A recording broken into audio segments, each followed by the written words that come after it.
মাননীয় বিধায়ক সম্মানীয় দিবাকর ঘোড়ামি মহাশয়কে, যার অনবদ্য চিন্তা ভাবনায় আজকে আমরা দ্বিতীয় বর্ষে পা দিলাম 2026 এবারে কাপ সভাপতি। আমরা সমস্ত দলের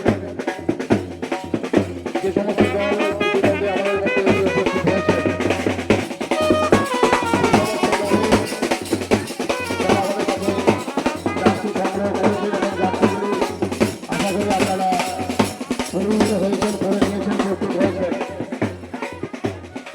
সমস্ত দলের টিম ম্যানেজার এবং অধিনায়ককে অনুরোধ আপনাদের জন্য যে অঞ্চল ওয়াইজ এবং পৌরসভা ওয়াইজ প্রত্যেকটি অঞ্চলের জন্য যে ব্যানার আছে সেই ব্যানারগুলি আপনারা